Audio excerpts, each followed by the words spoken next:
evening, everybody, and welcome to a night of baseball with Jim Turner and his supporting cast, Larry Butch Jones and Rich Wild, and we are so thankful that WSAL agreed to put this on tonight, and especially a big thanks to Scott Johnson, the owner here of the Black Dog and downtown Logansport, and Scott, a former teacher himself and coach on the tennis courts, and he's done an amazing job down here in downtown Logansport with what he's put together here, and a lot of different things have taken place here. And tonight, it's a night just to spend talking a lot about Logansport baseball and our legendary coach. That's the way they wrote it in the paper, Coach Jim Turner, along with that cast of Rich Wild and Larry Butch Jones. But just to tell you, as we get into this, also I mentioned WSAL. I want to thank Alan James.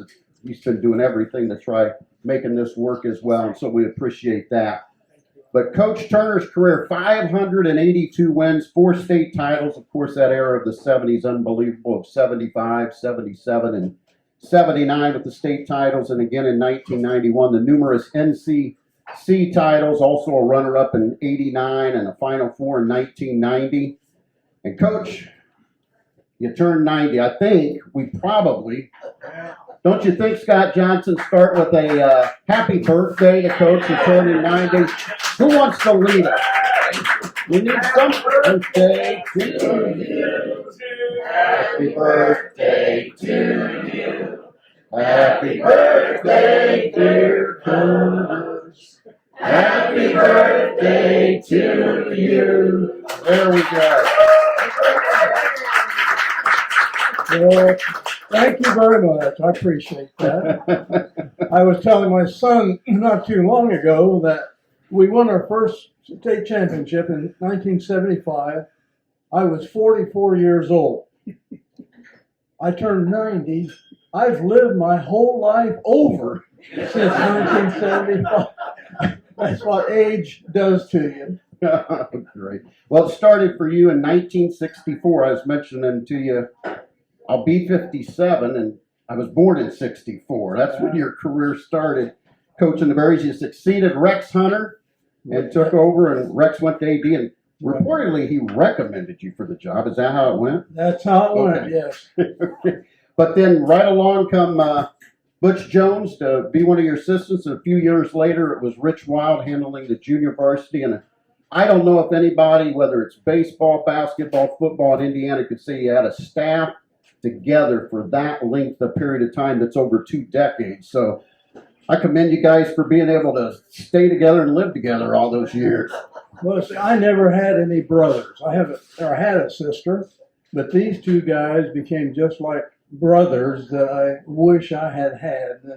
And we've had a marvelous relationship over the years. Had a great coaching relationship. Our philosophies were in tune, so we didn't have any arguments. We had, a few suggested disagreements, but no arguments. So I've always appreciated the fact that I had 2 outstanding co-coaches. There you go. I'll bring both of them in here real quick. Rich, I know I was kind of excited the day you walked into my office and said, hey, this was the plan. I know you kind of spearheaded some of this, but I know the same thing would be for Butch. Berries baseball and this community has meant a lot to you over the years. Well, it's been my life. I was born here, grew up here, I've stayed here, and I stayed primarily because I was coaching baseball, and dealing with the young men that we dealt with was just a joy. Butch, you joined Coach right away and stayed by his side till he handed you the reins for a number of years there. Just your thoughts on the baseball, the camaraderie for you guys to stay friends. Once everybody's retired, you still are together. If you ever go up to the Berry press box so often for ball games, you're going to see those 3 running around up there. But I know it meant a lot to you as well. Yeah, it sure has.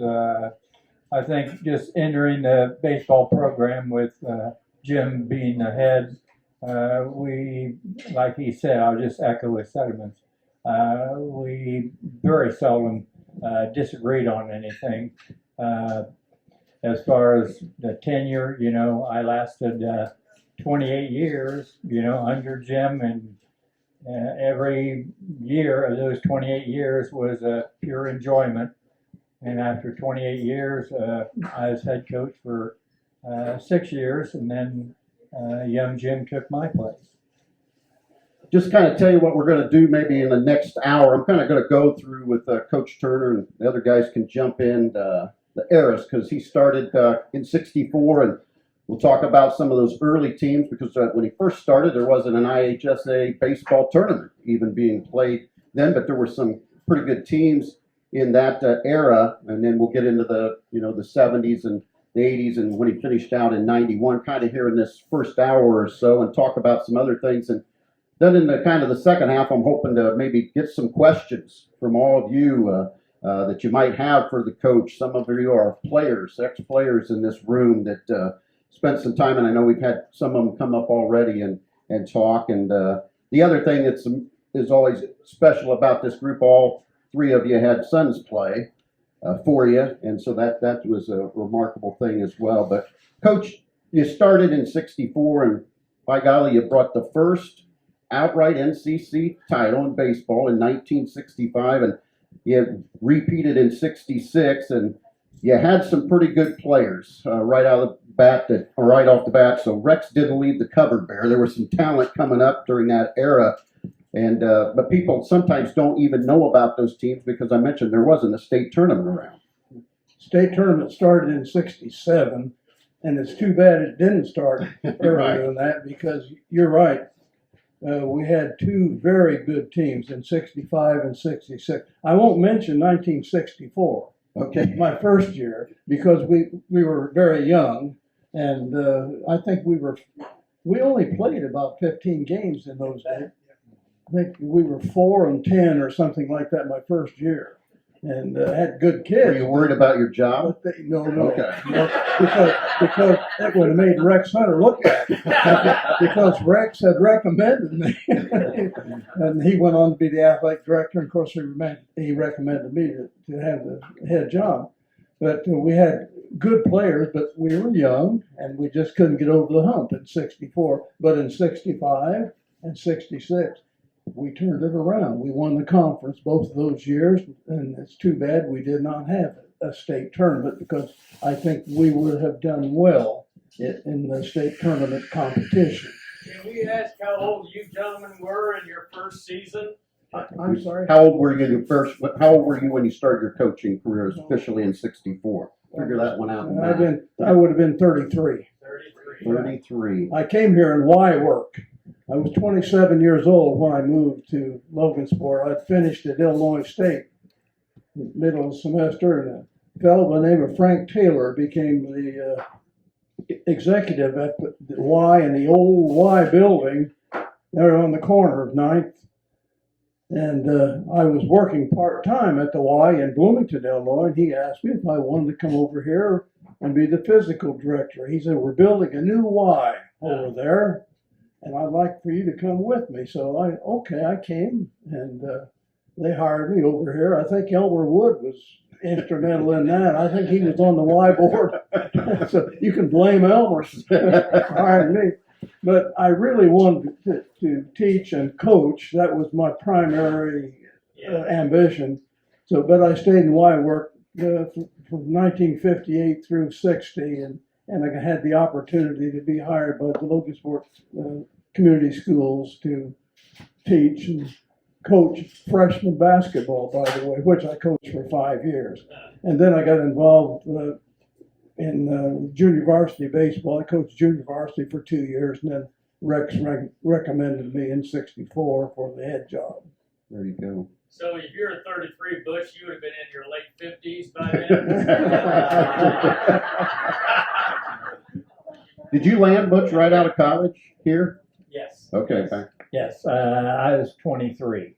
23. And my first assignment then would have been under Jim, but also in the fall I coached Lincoln football. Lincoln Yeah. football. There you go. And of course that was a good time. So yeah, I had a good start at Logansport High School. Of course, I'm from Logansport, so I was blessed to be able to have this opportunity.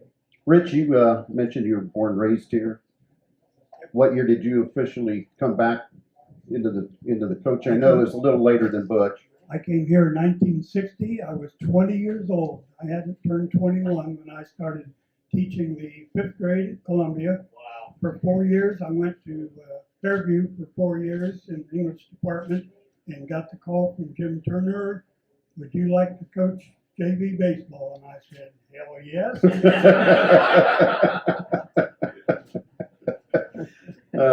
Well, we mentioned that 65 and 66. You had guys like Rick Schubach, Rohrball, I think Savini, and believe it or not, I think the backstop was the stop, but they had a catcher named Gallmer. Lee Gallmer, believe it or not, right? Yeah, I put up with Lee for a couple of years. Yeah, we had some very good players. You mentioned 3 outstanding pitchers, and Schubach, Rohrball, and Savini. They were really very good. Well, good. We move into the 70s for you, and I had mentioned, I was talking with Coach before we got on the air. I had somebody come in the office, was actually a Royal Center Pioneer person, but he talked about the era of them coming in just still watching Barry's baseball. And of course, you get to the 73, 74, and the names of Mike Dimmel and Bob Simons and that group in here. And we were talking about Mike Dimmel. A lot of people still consider him maybe the best all-around player. He was something else. Of course, was drafted and played a bit in the major leagues. But we were talking about 73. I was kidding, Coach. He had Dimmel that was drafted 3rd in the 3rd round. Bob Simons was in the 6th round. And you couldn't get out of the regional that year. We got beat by Twin Lakes. We had beaten them earlier, but it was one of those games in which everything we hit was right at people, and everything they hit off the end of the bat, off the bat handle, fell in. And there was nothing we could do about it. I remember one play, we had a runner on first. Dimmel hit a line drive on one hop to the center fielder, and he forced the guy out of second base. I mean, that's how hard we hit the ball, and that was the story of that game. But, and I still have nightmares about it. and we've had other teams also that, I've penciled in as state championship contenders, but things just don't go right in a single elimination tournament, and you're done. You run into a good pitcher, or you run into somebody who gets a lucky hit, and you get beat. It isn't 2 out of 3. It's single game elimination. Yeah. Well, and I see your son JT's here, and I look back there and see Ron Kinnaman, and you talk to those guys. They talk about that 73, 74, being around a guy like Dimmel, being around a guy like Bob Simons. Those guys, the way they approached the games, made them as young men like, I want to be that, and that kind of started things on a roll for you. Yes, and in keeping with that idea, I don't think we ever had a player, including the players I see here, who did not want to win. Mm-hmm. Now, some players just want to play. Oh, I've made the team, and I just want to play. We had players who not only wanted to play, they wanted to win. And I think that's maybe a kind of a different attitude today. I'm not so sure that most players are like that anymore. I think a lot of players just want to play. Right. Well, 74, you're that close to going to the state Final Four. I said, I grew up in Lafayette, and my dad was very influential in my life, and my brother. And so being part of Jeff, the best thing, I never had to change my school colors when I came here. But we would be at Globe Stadium it didn't matter who was playing. We were going to the semi-state and games and things over there. But you get close, you lose to Terre Haute North 4-2. But that kind of propels to the next year, the 75 season that ends up winning that first state title. Maybe talk about that 75 team, because I cheated. I read Chris Breach, we were talking about, he wrote a book in 94. It's very good if you've ever had a chance to pick it up. But he talked about that season, the first 8-10 games. And you guys had lineup flip-flops. It wasn't like that 75 team. It was everybody was entrenched in their spot in the lineup. And it took you a while to find that formula. Yes, boy, here, testing my memory. Yeah, But I remember we switched a couple of people's positions. There was one right back there. Was Kittelman couldn't fill his spot or what? Well, we flipped Tim Smith. Tim Smith and Ron Kinnaman. We switched position. We flip-flopped them, second and short. And I don't know why, but at the time it was the logical thing to do. And at first base, I think, I'm not sure who. Did you play first at first and then Malloy, you flipped with Malloy? You played third and John Malloy played first. So we did some flip-flopping in 75. You find out who does the best job at each position. That's the best and most complicated thing about the game of baseball. You know, you got 9 positions. You have some similarities. All the positions field ground balls and fly balls and make throws, but each position has a different set of responsibilities, and you've got to coach all of those. And you find out which players can do the best job at certain positions. So that's why I love the game of baseball. That, and then there's hitting. And you have to coach that. And then there's pitching. You have to coach that. So baseball is, in my opinion, the most complicated sport to coach. Basketball, that's no brainer. You get big kids, you get kids who can shoot, kids who slam dunk the ball, and you're in business. All you have to do is turn the lights on in the gym, throw out the ball, and hey, go get it. There we go. No, I'm joking, of course. I hope you understand that. Basketball is difficult as well.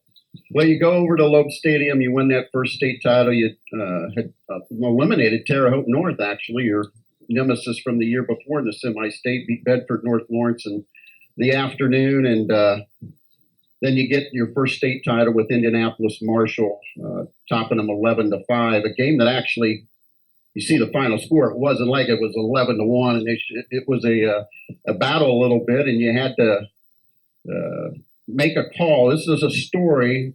Tell me if it's not true or not. But I think it was Jeff Jones pitched in the afternoon, right? Right. And what I understand, it was like 98 degrees that day in Lafayette.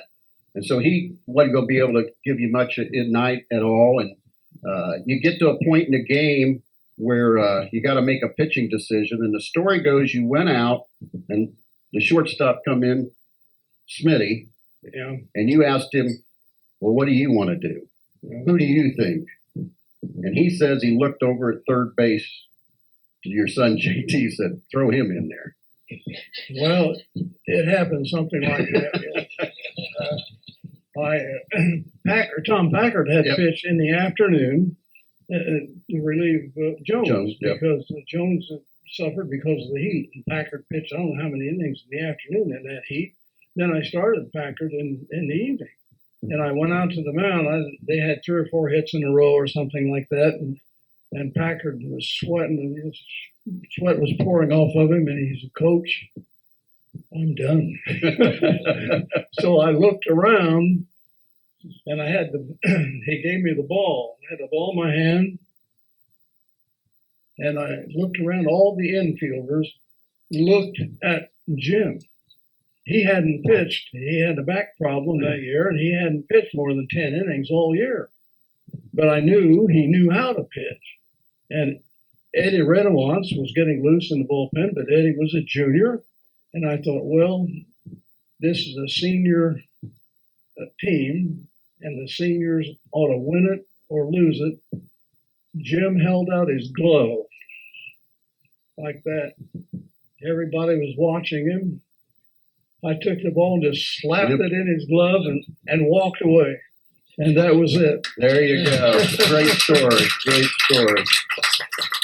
Well, that team, I mentioned Ron Kinnaman, and I think the first 3 state titles, there was a Kinnaman on every state title team there. And I always I told JT, your son, this story before because I'd been 11 years old. And of course, you guys were in red and black, so I still followed them. And I told him one time when we just first met, we were doing a ball game and traveling somewhere, and I said, yeah, I remember that team. And I said, man, they had this You guys had that great center fielder. He wore number 2, and he was left-handed, and because I was left-handed and playing center field in Little League, and I said he was diving, and I said even the semi-state, he was diving, making all these catches, and your son goes, that's Atwell. I go, so? He said, he is blind as a bat, and over at Lafayette, the lights aren't that good, and he never saw the ball, and he just had to end up, what would have been a routine play, he ended up making a diving catch. I don't know if that's the story, but I thought he was the greatest thing on earth. He was pretty good. He was a very good player. Boy, I see a lot of familiar players' faces in here. Boy, That's good. The more they came in, the more handsome they got.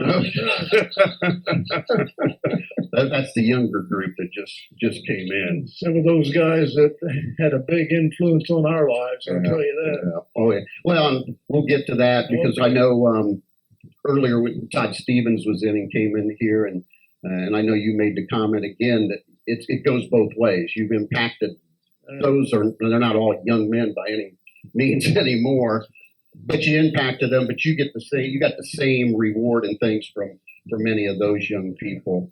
1977, you bounced back after the 76. Wasn't that you were horrible in 76, but you mentioned things sometimes just don't work out. But 77 was kind of an interesting group that year. And not everything, it wasn't like they jumped out of the gate 15-1 but 77 to me, and probably all the coaches remember this one, you have a doubleheader against Wabash. And they come home after losing 13-0 and 11-0. That doesn't sound like a team that's going to win the state title. Do you remember that long day? Butch and I have an experience in the dugout. We had 5 key injuries on the team that year. I can't remember specifically who hurt what, but we had 5 starters who just could not play because they had various kinds of injuries. One of them had a finger caught in a lawnmower. Another one had recovering from a broken ankle or something.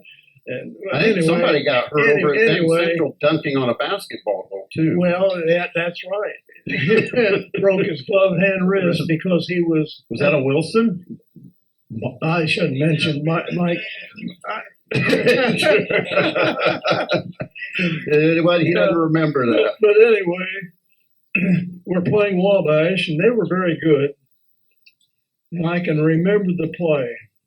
The Wabash kid hits a pop-up, and the day was awful for us anyway. Our second baseman, shall I mention his name? I don't. Probably not. Probably not. But anyway, he hits his glove, focuses in on the ball. The ball pops out of his glove. He misses the catch. Routine pop-up. He looked down at that ball. He took off his glove and just slammed it on the ground. And that was typical of the day, how the day had gone. And Butch and I looked at each other, and we just couldn't stop laughing. It was that funny that our second baseman just punctuated what had happened all day long.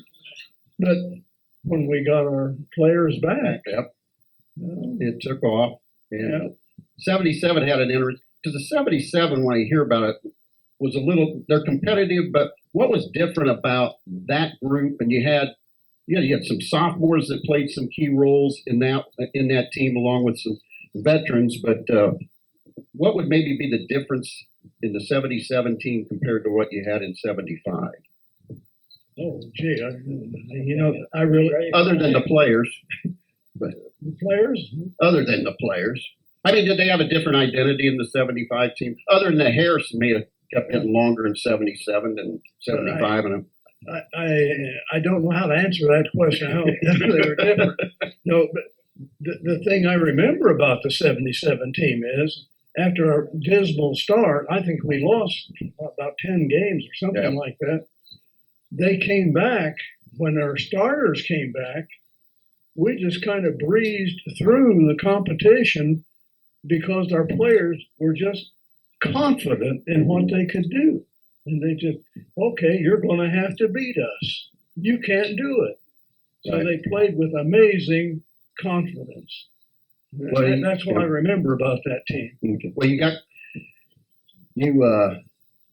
go to the semi-state, which is again in Lafayette, and for folks, that's where also the state. But this would be the first opportunity to go to Bush Stadium, or the old Bush Stadium. But you defeat Terre Haute North 2-1. How many 77 guys we got in here played on that 77 team? You leave the Lafayette semi-state after defeating Terre Haute North, and the bus comes back to Logansport. Did it truly make a trip to Tower Park? The heads are all nodding. We stopped at Tower Park, right? And somebody was going to jump off. With that angle? No. Engel, he's a story in himself. I mean, Jim Engel. Angle and DeAndre. But the story tells me that Coach Turner went into Tower Park and dove off the high dive. I did.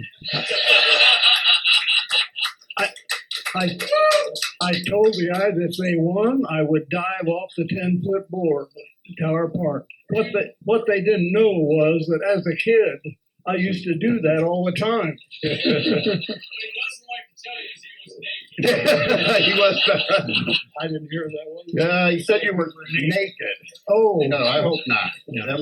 But then I understand. Did the players end up jumping in, uniform and all? And what a excitement that would have been. But I don't know if coaches could get away with that today. Could they get away with it? So you head to the state finals in '77. We mentioned it's the first time it's played at Bush Stadium for you, and you go on to win that '77. And we were kidding earlier because that '77 you had a guy at third base in Ness, right? right. And then you had his track mate on the opposite quarter at first. You were telling me, and Jeff Bowser, Right. but I mean, it was track stars. What he was telling me, that was his two fastest players he had on the. And I was kidding Coach Air because I said that in one of the articles it talks about Joe Ness was on first base. I don't remember who was on third, and they called the, hey, you got to break and get into a rundown. And he did what he was supposed to do, and the run scored, but it said Joe Ness eluded the tag and was safe. And I said, I don't know how he ever eluded anything, but he got it done.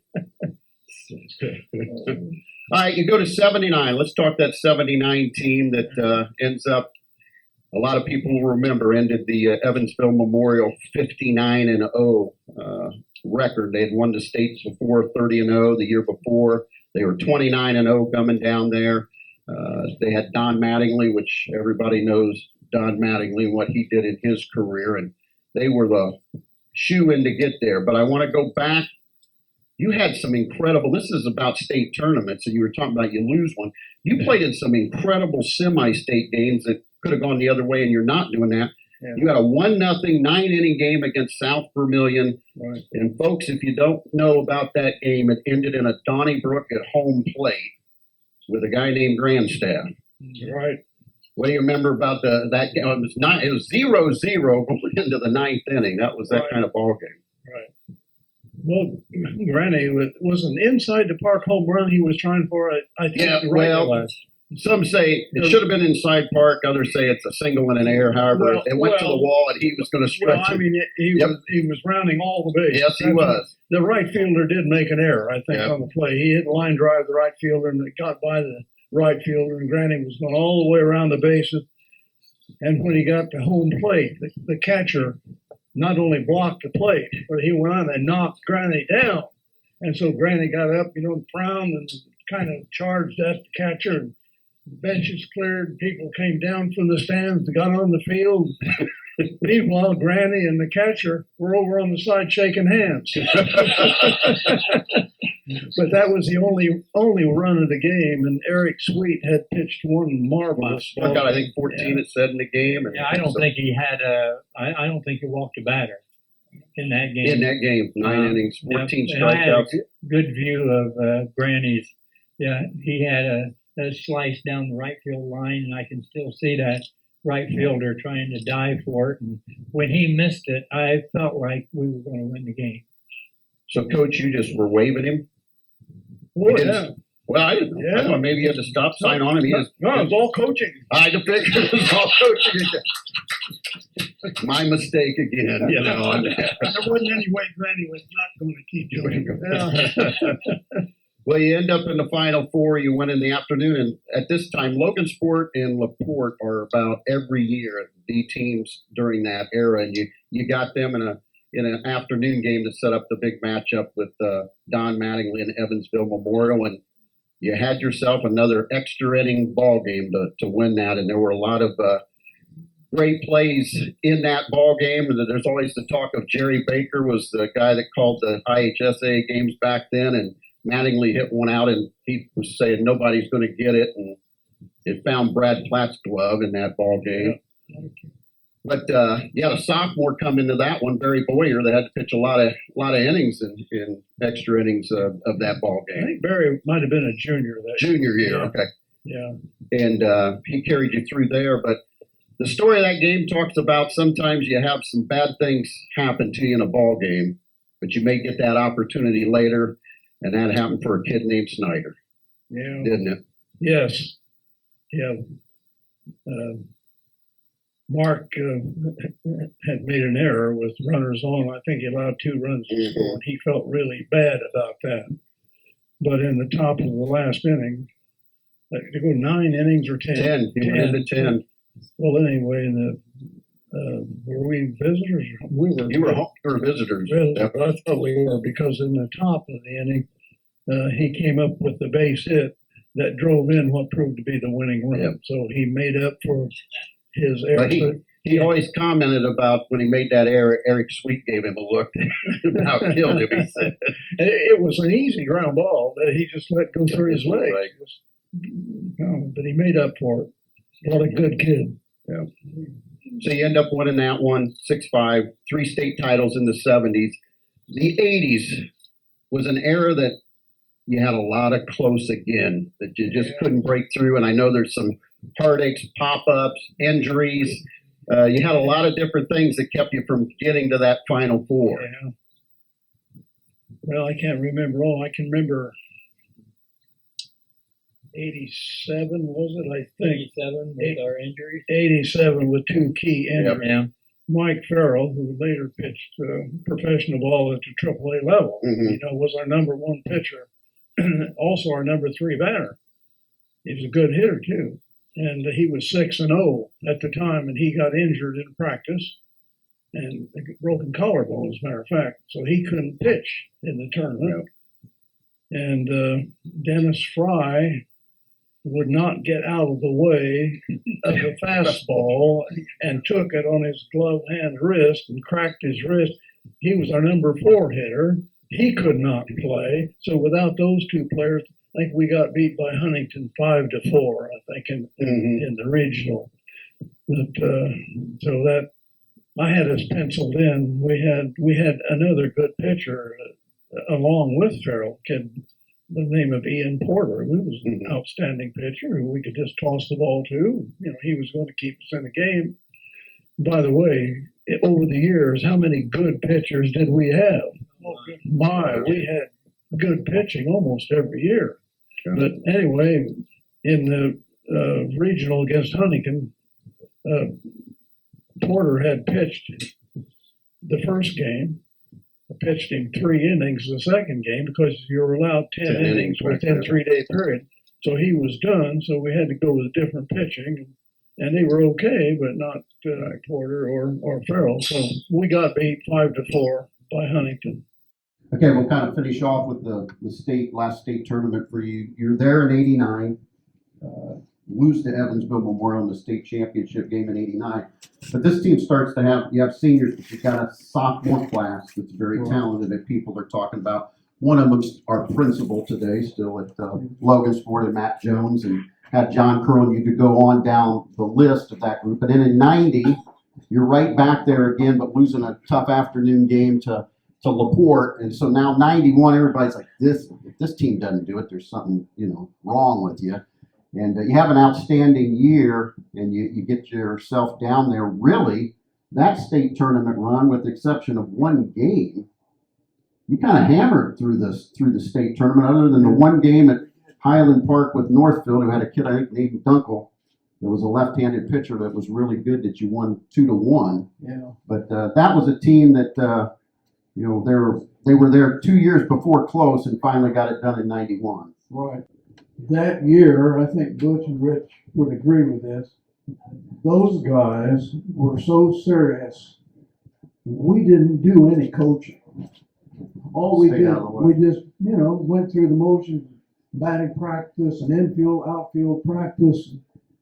And those guys were playing with their eyebrows down, Mm-hmm. like football players have. There's an eyebrows down game, that's football. Eyebrows up game, is tennis and baseball, those games. It's an attitude thing. These guys had their eyebrows down, as if to say, don't bother us. And that was their attitude. So we didn't bother them. We accommodated them. It was their team, their games. They were determined to win. And they did. Now let me ask you that, because that season ends up being your last year. You retire after the state championship game. The way you're talking about your coaching staff at that point, do you think in 65, 66, when you were 33, 34, and 35, would you handle that group of guys the same way? Or do you think, hey, the 25, 30 years of experience I've had in coaching, I've learned myself sometimes I don't have to overcoach? Yeah, well, that's a problem a lot of coaches have, is overcoaching. You don't try to do too much with players because they get to thinking about too much.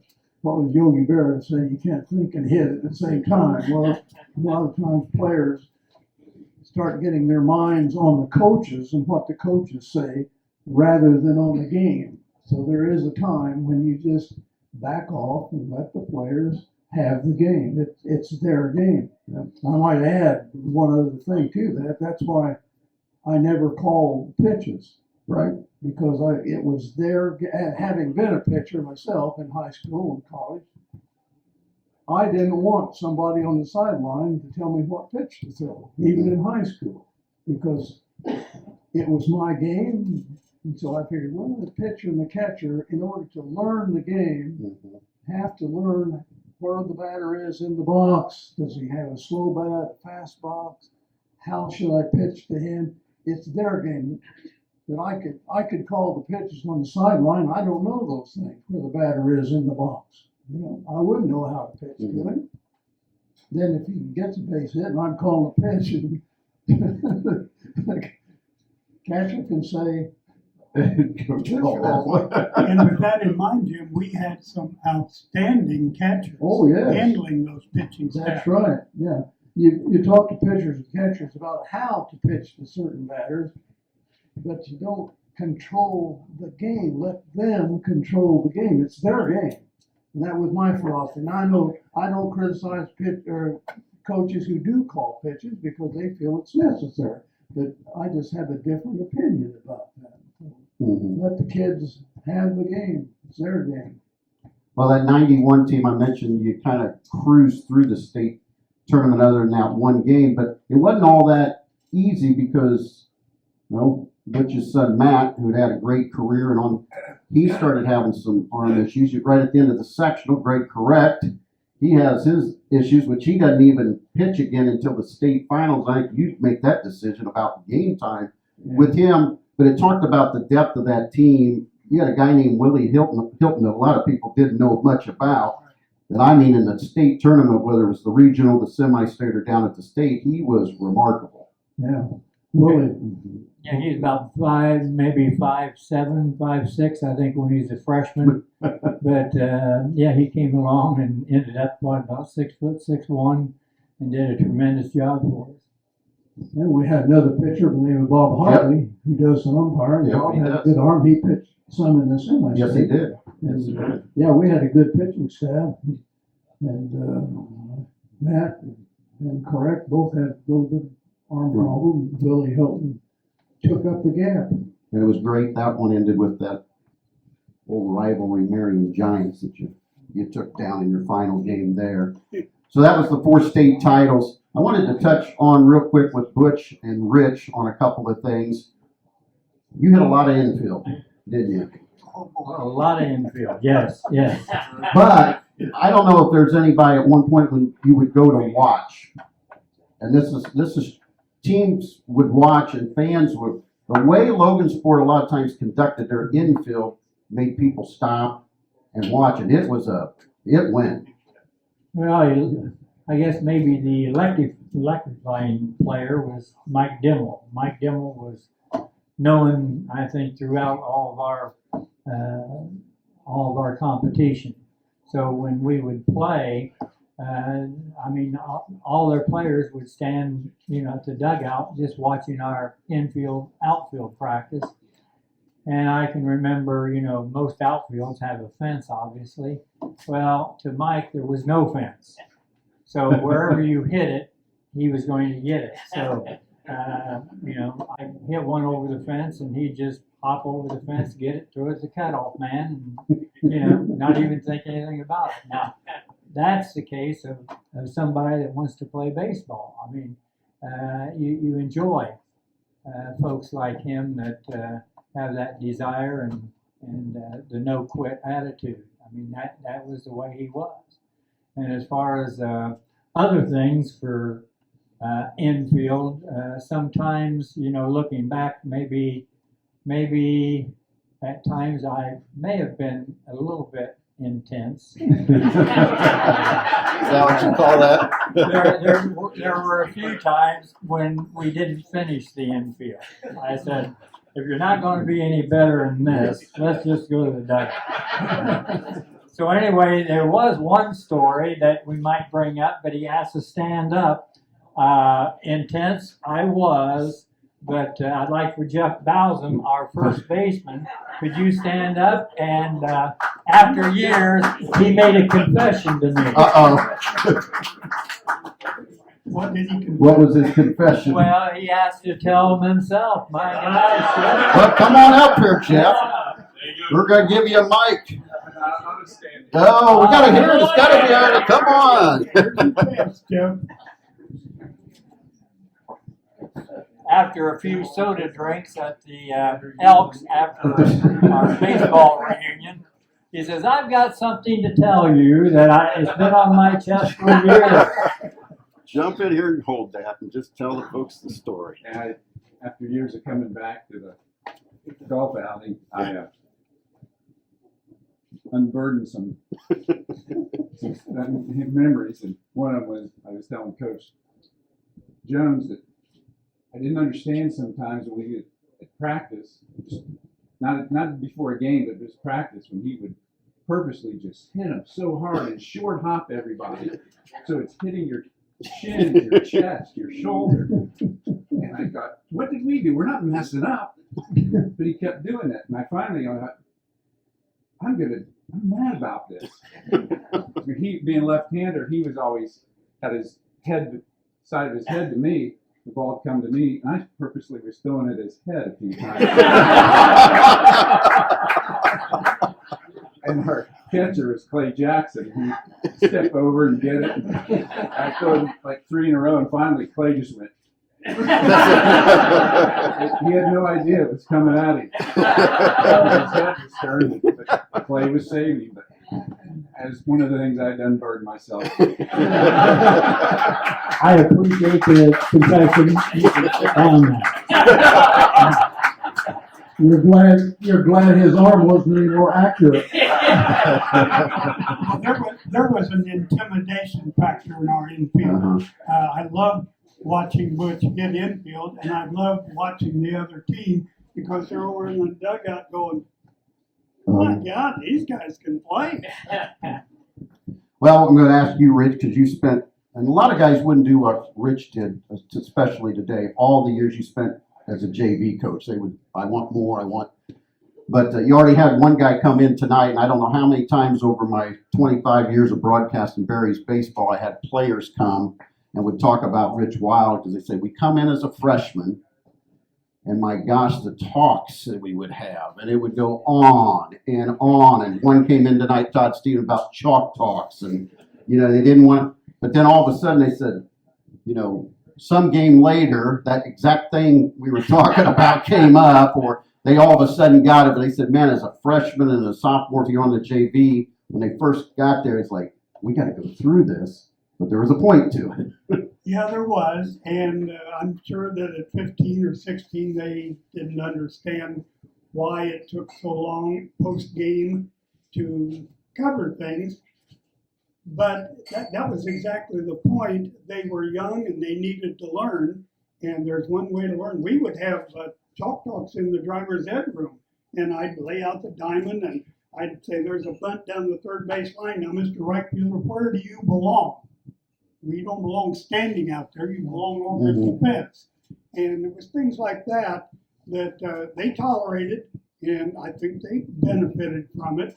Later, many of them said, I hated it at the time, but it always came up. And we learned.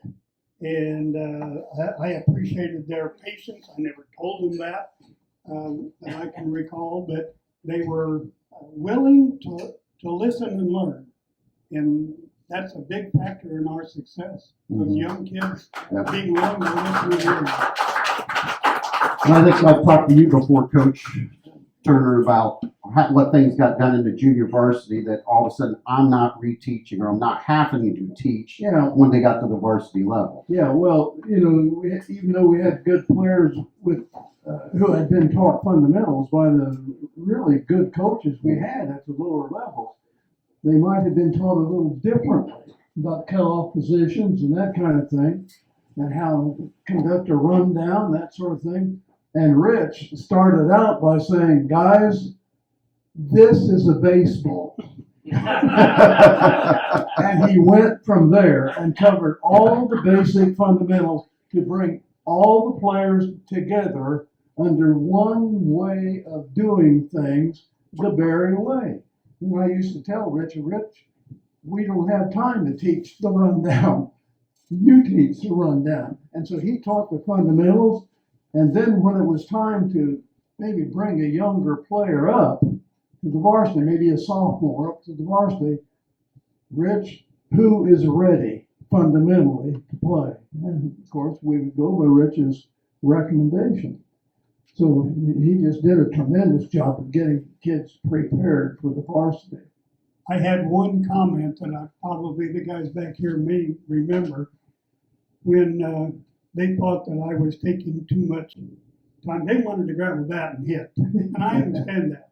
But I would tell them, if you don't like the way we're teaching Berry baseball, you form your own team and we'll kick your butt. And then there's one other thing I would like to add about Butch. One reason we were so good defensively was that the way Butch hit infield, outfield, and emphasized players being in the correct position, cutoff position. Hit the cutoff, man! I can hear Butch say that over and over and over, and it's so important in the game. I don't think kids get enough of that today. Where do they learn to play defense? By a coach hitting infield, outfield, not every once in a while, but frequently, and not wasting a ground ball by just tapping it and letting the kid go get it and throw. You hit it to his right, you hit it to his left, you hit a bouncer, you hit a shot right at him so that he has to get in front of it. That's why we were so good defensively over the years, because the way this guy hit infield, outfield.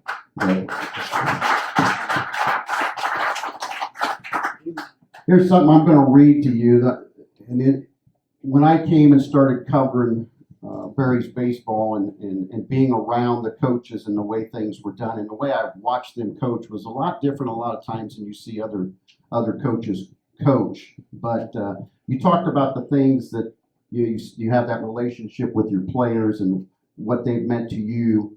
A lot of times maybe you don't know everything that meant to them, and even when they were 16, 17, and 18.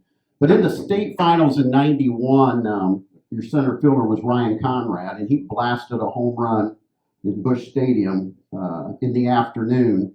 And he talks about this was an article that was written a number of years ago about that moment. Coach Turner used my home run as a very teachable moment in my life, because he said when I rounded first base and heading to second, I had the number one up and, going crazy. And he said, just as I rounded the second base bag heading to third, he says, I'm looking at Coach Turner's going to be jumping for joy and this and that. And Coach Turner signaling, get your arms down.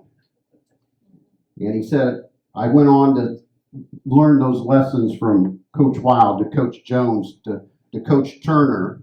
And he said, you guys were wonderful men of character and integrity. And he said, I'm thankful that I had that passed down to me, and I passed those lessons down to his 5 sons that he has. And I still remember Brad Platt telling me, and I don't remember if it was a bat or a helmet that he tossed when he didn't get it was a call that wasn't good, and he said he flung it. And he said, Coach Turner didn't scream at me, or he walked up, put his arm around me as we went back to the dugout, and some choice words, you're never going to basically do that again. But he said the one thing, and I've heard that from other players, that the coaches never embarrassed their players on the field of play. And Ryan went on to say, all you coaches demonstrated what honorable men look and act like. And he says, I always thought that was part of our huge success. So thank you, because you did that to all these guys.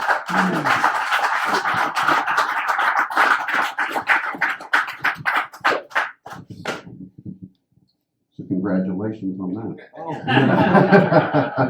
So you got that going for you. Well, if you watched it, because they never, there was something about, there was a calm, collect, regardless of what was going on around a lot of times with you guys.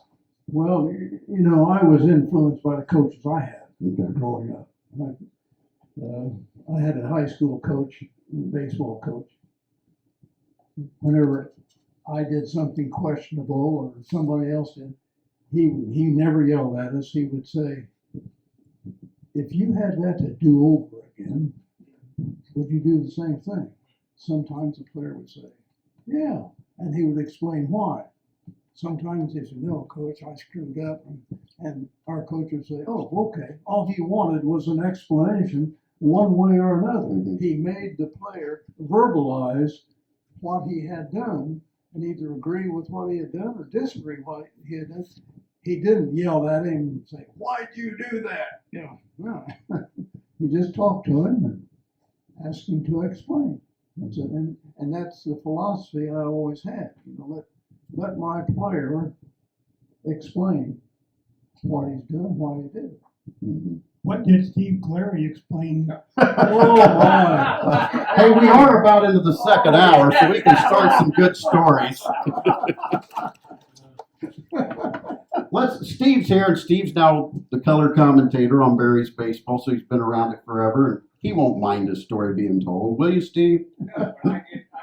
You can come up here and then, okay, we'll allow you to. Why don't you just come on up here and let Coach Turner tell his side of this story, and then Steve Clary can have his rebuttal. There are numerous stories like this. It's really Coach Wild who tells the story. Well, I'll let Coach Wild tell the story. Oh, no, Steve.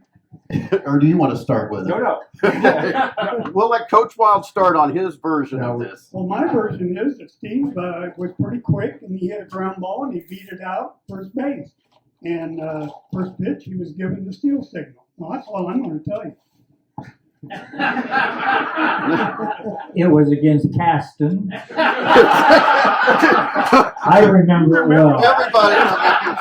First base coach. So how many times did he get the sign? 2 in a row? Well, he just ignored the sign because he ran so hard to first base. He was glad.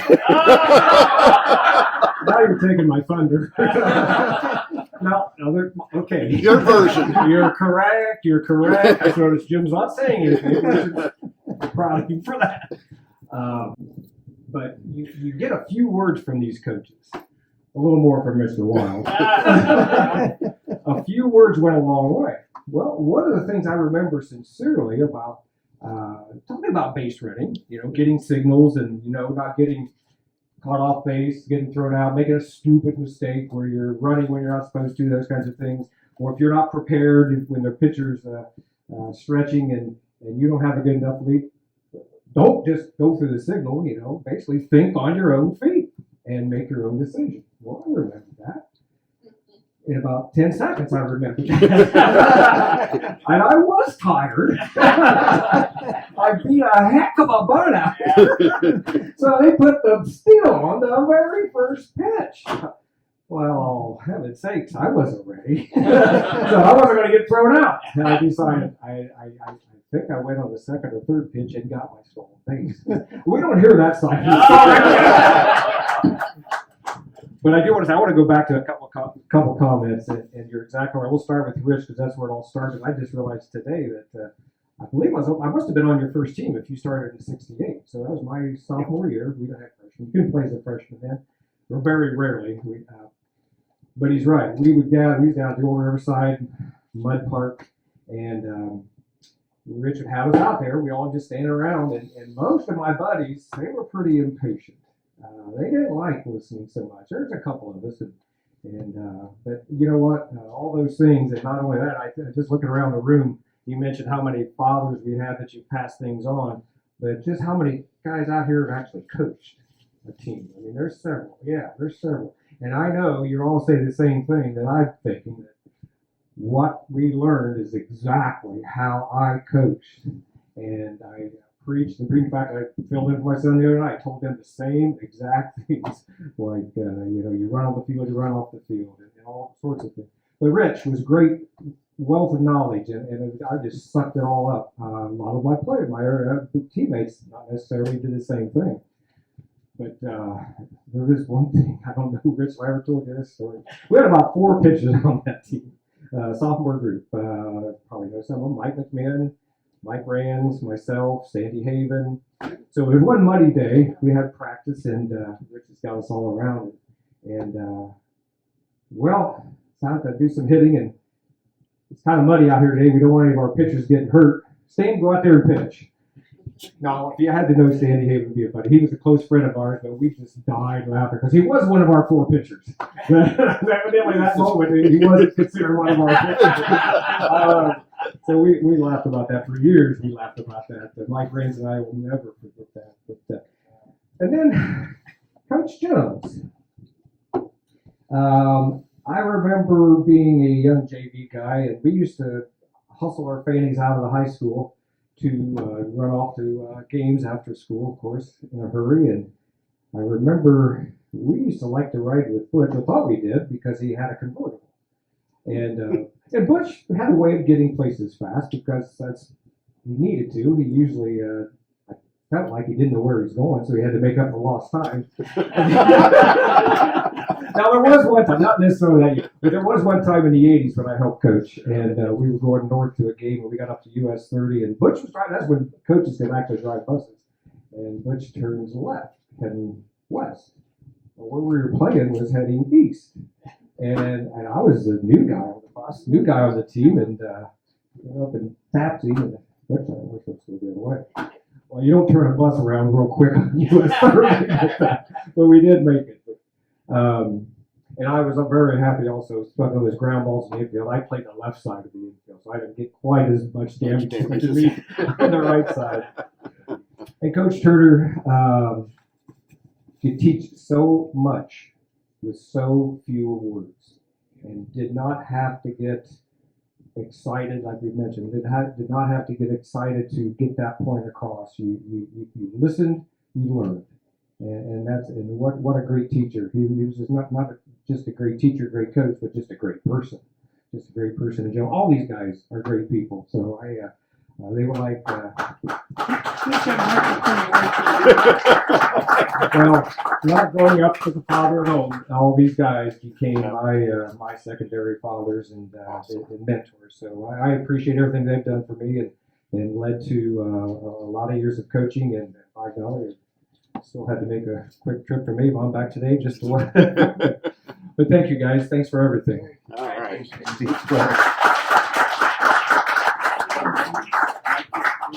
I ask a question? I have to get a legal ID, and it's one of these radio things, which, Alan, when I was doing it for 25 years, I blew through missing them all the time, and I would hear about it. But we are listening.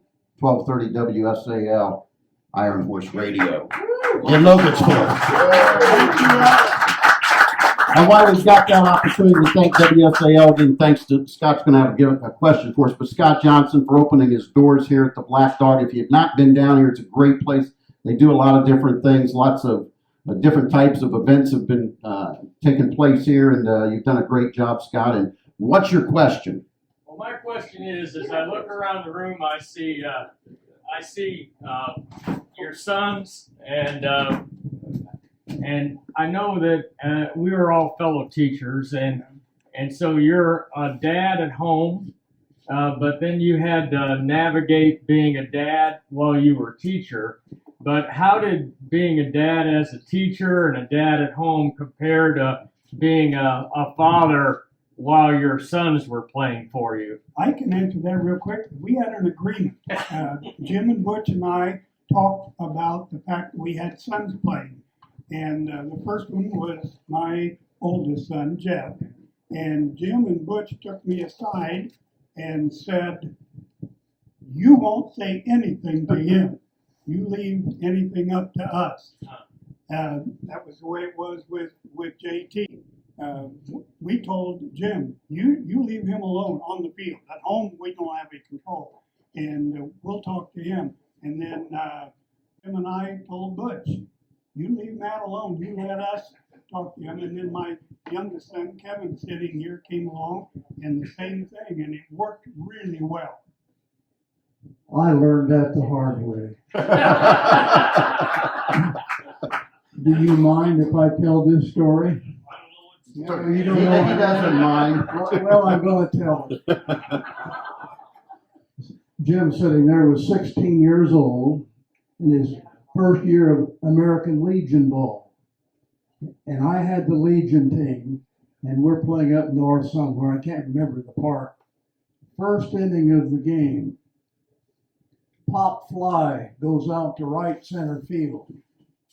Jim goes over, he's a right fielder. He goes over as if to catch it. Suddenly, he stopped. The ball drops. Base hit. That's my son. He can't do that. That makes me look bad. So I yelled out, "Somebody's got to catch the ball." Okay. Into the half inning, he comes trotting in, runs past me, and he said, "Atwell called that ball." So I felt,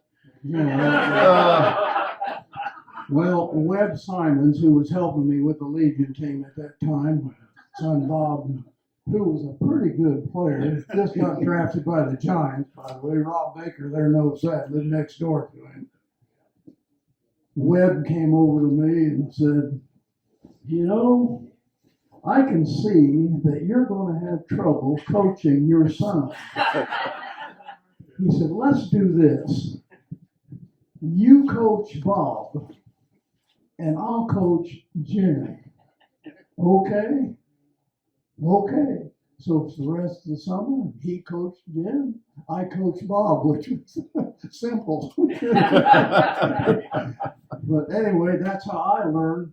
Then later on, Butch had a nephew, of course, playing Jeff Jones, and I could see not too much, but a little bit of concern there. So I said, "Butch, I'll tell you what, you coach Jim, and I'll coach Jeff." So we had that agreement. So, of course, Butch determined that actually his Jim's junior year, Butch decided if and when Jim was going to play. We had a roster full of good players, and Jim played in and out, and Butch determined when he was going to play. I didn't say a word to him. And it was a lot easier around the house because we really didn't discuss much baseball. So we learned the hard way. And Jim, I'm sorry. right, Butch, how you got a chance to coach with your Well, your we son know Matt? Matt was a pure angel. So Yeah, so Nah. I can go back, in fact, if I can keep from crying, I'll say this. This goes back to Little League, 12 years old, and he would strike out 2 out of every 3 batters, at least. And there was one particular game where they put in I think a 9-year-old, and anyway, he fouled the ball off. So we get in the car and we're driving. I said, how in the world would a 9-year-old even touch the ball?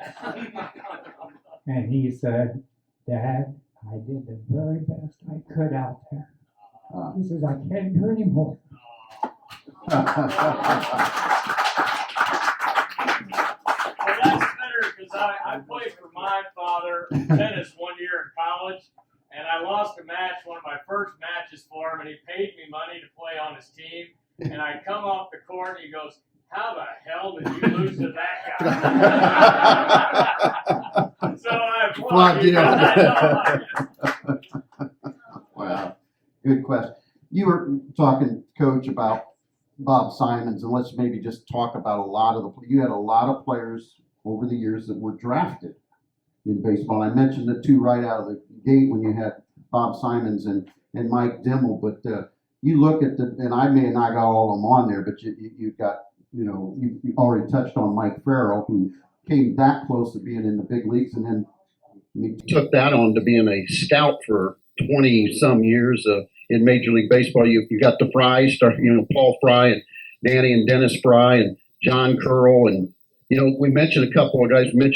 Guys that a lot of people didn't know that got a taste in baseball, like a Willie Hilton, like a David Wells, and of course John Curl, and you can just so many. And then your career ended in '91, and then Butch got the opportunity from the varsity level. But I know you had a lot to do with Aaron Heilman because of pitching, but you just had many, many talented players that came through that just had to be a pleasure. The last count I had was 13 out of our program were drafted. Have been drafted. And here I thought it was all coaching. Well, there's a lot to do with that. Well, and I know Rich and Butch would agree, you had a knack with pitchers, and we talked about the pitchers. There's guys that, and I've had him come into my office before, and Dar Shively, if you saw Dar Shively, it's like, how in the world was he, 10-0 and those type of things. I still remember it was a junior year after you had retired, but you have a guy, you have what people were calling the stud, Aaron Heilman, that's come up as junior, but you have a guy that looked like he weighed 130 pounds in Stephen Callisto, that you just were able to develop guys. And, that's a credit to you and the program that knew how to pitch. Well, just work them out. You work on location, and if you see something wrong with their mechanics, you try to correct their mechanics. You don't do a whole lot with them. Although I can remember one fellow, the only person I changed his complete delivery. Ended up playing some college ball. His delivery when he came to us was really unusual. And who was that? So I did do an overhaul job on him. But, do you remember who that was? Yeah. You're not going to tell me? Well, it was Larry Costello. Okay. There's a name. He threw the ball in a way that I just knew he could not be successful. So I worked over the winter with him. We changed his delivery, got his arm up, more on top of the ball, and worked with him, from then on. But he turned out to be one of our really better pitchers over the years. Does he still have the record for strikeouts in a game? 14? I have no idea. I believe so. I don't know. Pitched really well in college at Anderson University. Yeah, he turned out to be a really good pitcher. Yeah. All right, folks. I worked with him as a hitter also. Did he hit 500 from that point Well, forward? no, I had to change his style. He would just swing and stop his swing, I said, go ahead and follow through, follow through. Well, from that time on, it was hitting the helmet. He would hit his helmet with the bat, and everybody would just stare at him. Said, yeah. But anyway, Coach told me to do that, right? yeah, That's what he told me to exactly. do. Yeah. But anyway, are we getting into the youth program sometime? Yeah, well, let's just, it's on the docket. We might as well go with that. Talk a little bit about you guys, the youth program, because it was such a vital part of Barry's baseball for years. I think if we didn't have the dedicated coaches and the dedicated kids and the dedicated families, the mothers and fathers, we wouldn't be to the point where we were. I mean, the dedication, even though they may not have Sons playing, they were still out there coaching, and the gratitude is not deep enough for what they did for our program. I mean, we were blessed with having our youth leagues do what they did for Logansport High School. I don't think you just can't measure that, how important it was for Logansport High School, and the kids with their dedication, without their iPads and cell phones, they really did a tremendous job for us. So, again, and I'll always say that we've been blessed with great coaches in Little League, in Babe Ruth League, and it just carried on. The numbers have dwindled so much, and I hate that immensely, but time goes on, and maybe things will change, but we need to develop a strong relationship between baseball and the youth that's coming up now. I think with everything that's going on, we just have to keep our fingers crossed and try to do our best to keep developing these student athletes. Amen. Yeah, you're talking about that, and I think Coach Turner didn't get to coach them. He knew them all as young kids, but I see Little Joe, which is a lot bigger than Big Joe back there, but Ness and Derek Parkovich, and of course, I didn't mention Joe was one of the young Joe that was drafted as well. But that was kind of my last group of watching, and I think we were talking about this earlier tonight with the youth league, of where today, and you can say I'm wrong or right, but we have the AAU, whether it's basketball, baseball, where kids take off individually.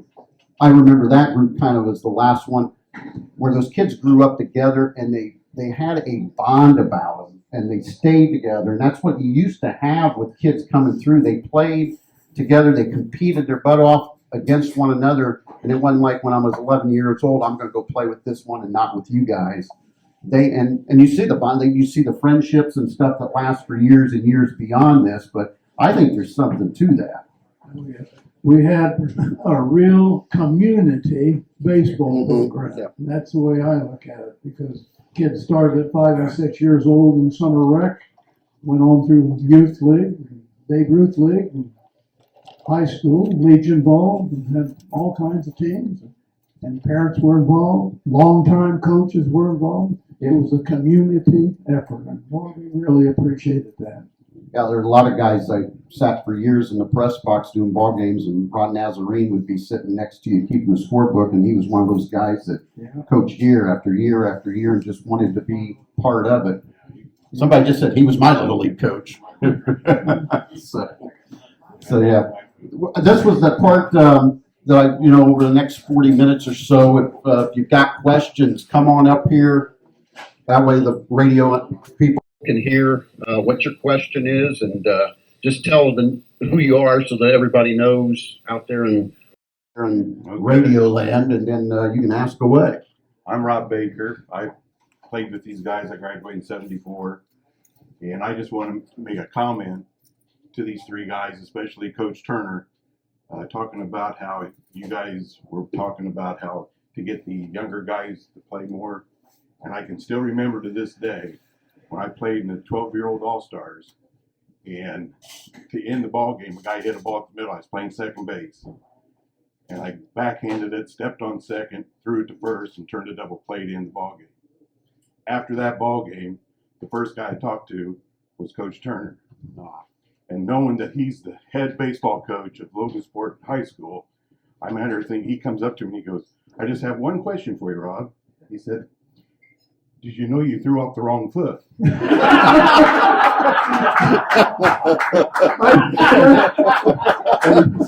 He said, I saw you do that, but you threw off the wrong foot. He said, did you know that? I said, no, all I was thinking about was just getting the ball over to first base any way I could. But I want to make sure that you know that motivated me more, that I wanted to play for a guy like you when I got older.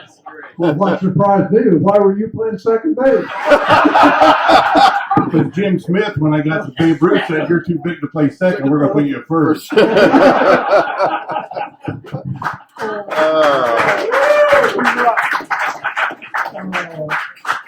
Anybody else out there that either got a comment, question for a coach, or if you got something I can relay it? I got a question. There are coaches that coach a lot of fancy techniques and things like that. I had a wrestling coach that we learned 5 moves, and all we did were those 5 moves. Because to him, it was about fundamentals. And I never was a baseball player, but from talking to baseball coaches, honestly, it is truly about fundamentals, isn't it?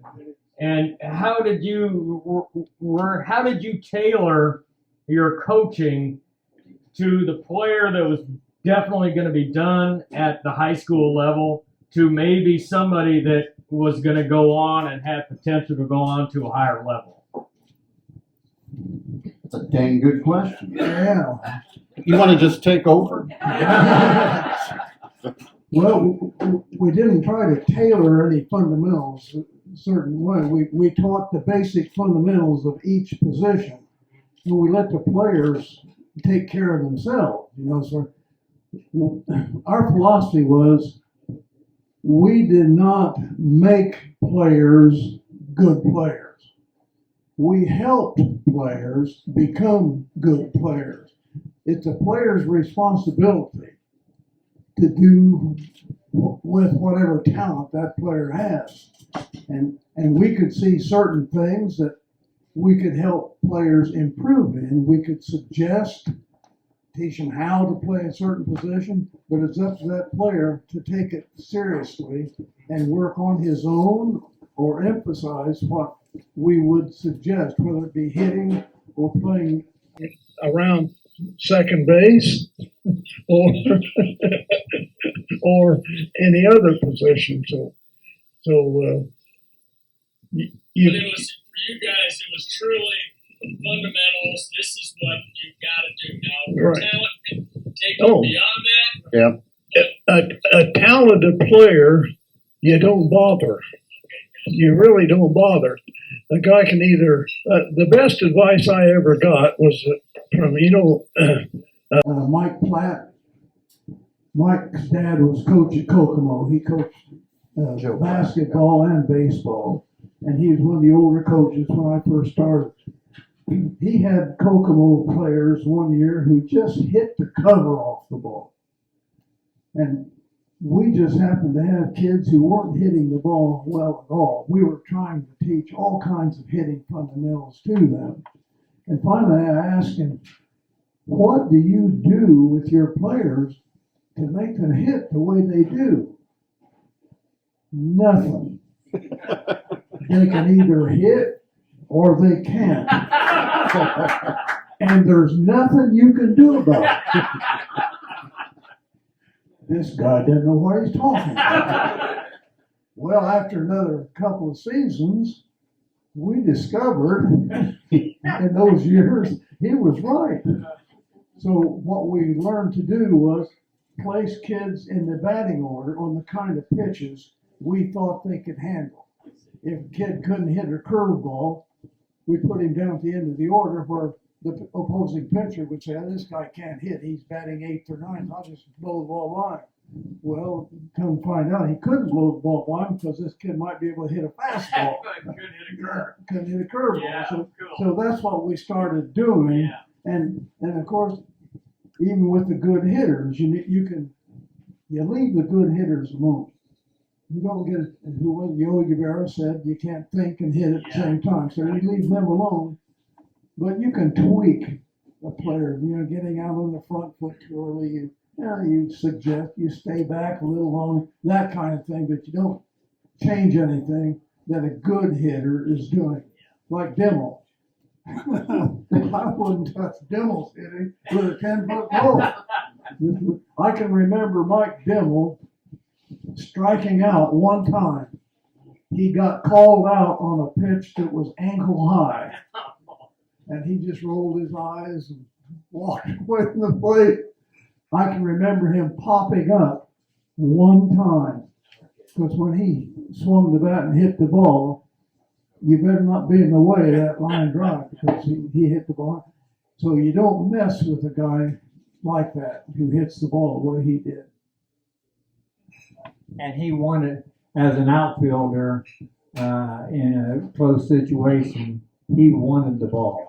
He wanted the ball hit to him so he could throw the runner out at home. You can't really coach that, can you?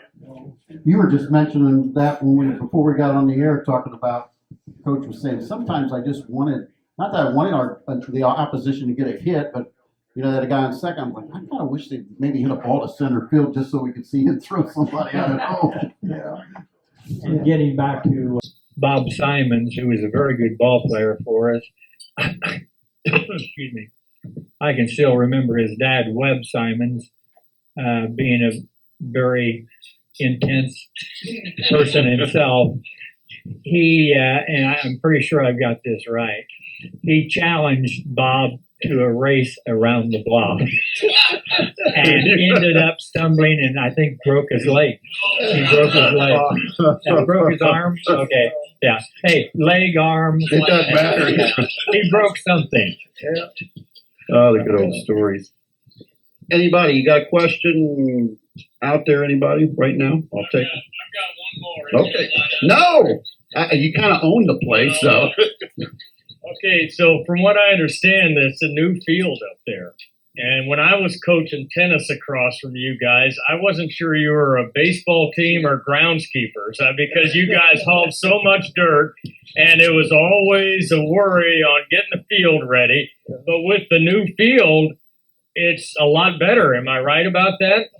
And so how do you think if you would have had, how much character was built in hauling dirt is what I want to know, I guess. Oh, my. Or pulling the drag. Yeah. Oh, my. Mopping up puddles on the infield with a big piece of sponge. Does that take you guys Hours. Well, even worse than that was when we played at Riverside Park. I was going to And it was all dirt, and it would be muddy. Who's going to go get the gasoline? Somebody would get gasoline, sprinkle around, throw a match to dry off the field. Yeah. So, do you think that would have changed your culture at all? Would it have been nice not to have to deal with that, or do you think that maintaining your own field like that was an important part of it? well, Jim can answer that because he dealt with the old turf and the new turf both. So, what do you say? You like it? It would have been nice, but it was what it was. And you had to deal with what you had. I'll just never forget how many hours I saw your players. I'm not sure some of your seniors ever went to class because they were out there day scraping dirt, Yeah. It was a lot of work. I used to drive up there several times a night in the summertime, readjusting the sprinkler around the infield. You did it all yourself. I know Yeah. that. I know that. Real quick, getting back, you'd mentioned Joe Platt from Kokomo. Yeah. Where you learned some things. What were some of the other great coaches you went up against, that you respected, that you even learned and got something from over the years? We were talking about that just the other day at breakfast, trying to name some of the old coaches. The guy who called me a few months ago was Spider Fields. He's from still up, Lafayette. Jeff. He's still He and his wife were both 94 Okay. and getting along real well, and his kids were doing well. But it was really great to hear from Yeah. Spider. He was a great coach at Lafayette, Jeff. I can remember a Rex Brooks from Newcastle, Don Barnett from Anderson, Buttorf and Muncie. oh, Gene Bodorf, Muncie. Yes, who else? Schreiber. Ken Schreiber from LaPorte. Schreiber told me something that always has stayed with me. When we won our first state championship in '75, of course, LaPorte had a tremendous program. They had won state titles. And Schreiber says, I'll tell you something. Now that you've won it, you'll never be satisfied with another season unless you won it again. And he was right. For the most part, I think especially the conference, the coaches seem to stay a long period of time. Whereas now you see a coach in a year, that same coach is gone. So things have changed. So Well, you guys were coaching in what was the heyday of really the NCC. I mean, Yeah. a lot of people envision Jeff over there as a big school today. Nothing compared to what they would have been size-wise in the 60s or 70s or Kokomo or so forth. I mean, that was the elite conference. And, a lot of coaches stayed around quite a while. Another coach you might be familiar with, Carl Mcnulty, coached at Kokomo. Art Caldwell. Art Caldwell at Marion, yes. Yeah. I'm sure There's some great guys, great coaches. Anybody out there? I see Clay Jackson. They talked about great catchers. I guess you were just a little below Simons from what I hear, right? Yeah. Jim didn't run around the block and break something, Something did he? did. All I can say is, I was glad I was next to Butch doing it. Because he'd look at me and go, do you want him to move right or do you want him to move You were the culprit, weren't you? Clay's the one telling us. I'm like, hit it right. This is confession time. We have three catchers out here. Were there more than three? Porky, Clay, Kitchell. Kitch. Any Right. other catchers? I don't recognize anybody else that caught. We had some good catchers. Clay was one of them. There you go. Ed Ireland, yeah. ball back faster to me than I threw to him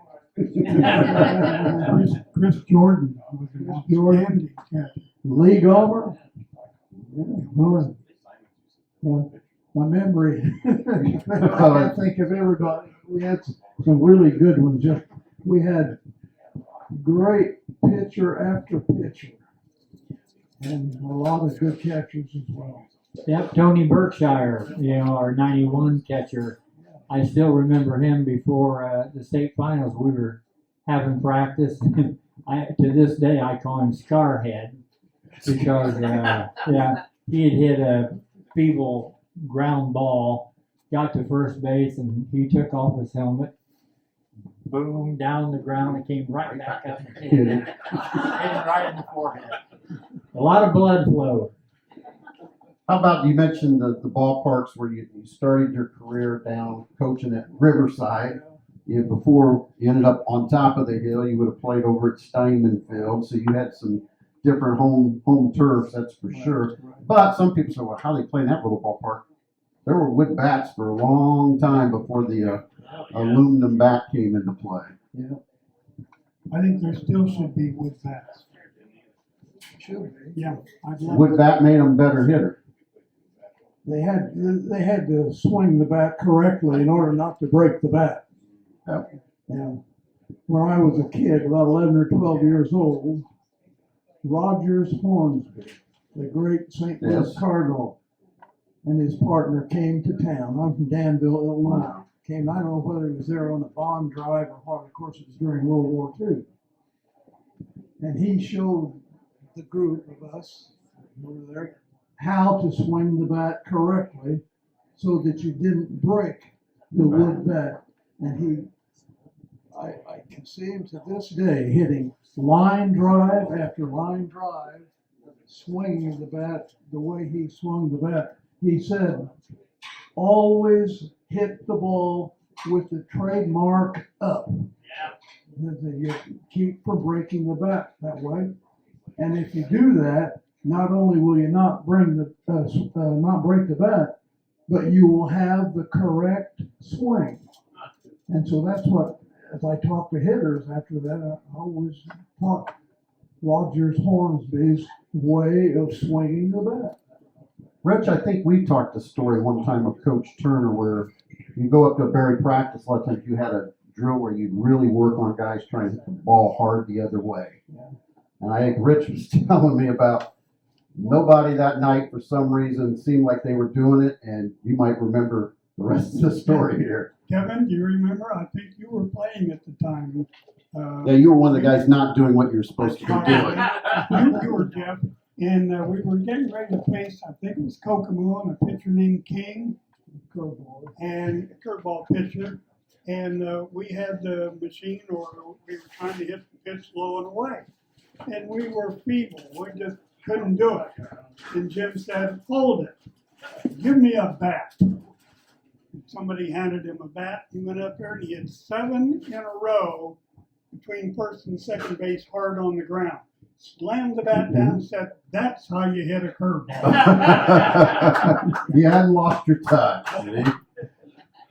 No, but I've lost my eyesight.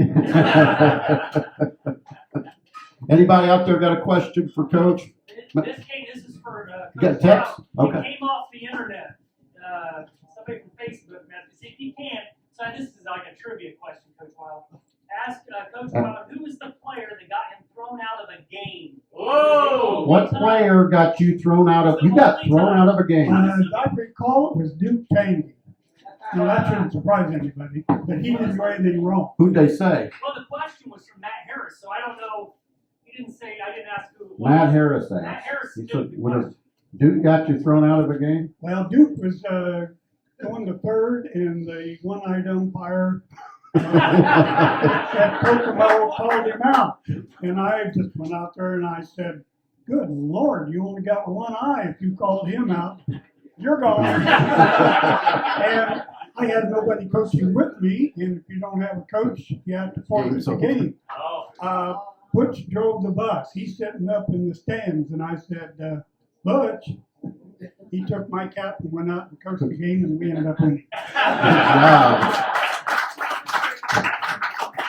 Steve Clary, what do you got? Well, on that same theme, I'm going to ask Coach Turner, how many times have you been thrown out of a game? Jim Turner, how many times you been thrown out of a game? Never. Never. Never. I could tell a story. I think I will tell this story. A story that influenced me earlier in my career. Harvey Roberts, remember Harvey Roberts? Got thrown out of the football game. Hugh Lehman was the principal at that time, I think. And he called Harvey in. He said, Harvey, you just can't let yourself get thrown out of a football game, he said, because it's a bad reputation for you and the school. I have to report that to the IHSA. It's just a bad deal all the way around. He said, remember this, Harvey. Never let a bunch of 17 and 18-year-old kids make you make an ass out of yourself. That story stayed with me. I was determined not to let that happen to me, because when you get thrown out of the game, yeah. I remember Coach Wild talking, of course this is many years ago, he was having outfield practice. No, this was during batting practice. And he had an outfielder out there that kept missing fly balls. And what did this outfielder do? I don't know who you're talking about. Remember, he took off his hat. Was that Bernhardt? Well, we don't mention names. Names. We don't mention names. But anyway, I'll remember this for him. He said they were having batting practice, and this one outfielder kept missing the ball out in center field. And he said, pretty soon, he said, this kid got so disgusted, because he couldn't catch a fly ball, that the ball came to him. He took off his hat and let the ball hit his head. Oh.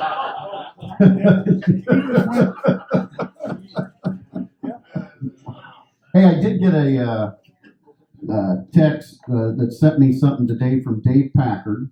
I wanted to talk about after they had the 4 state titles that you won. They put together, he didn't know what it was going to turn out, but you had a state championship reunion game down at Riverside. Do you guys remember doing that? Getting that together?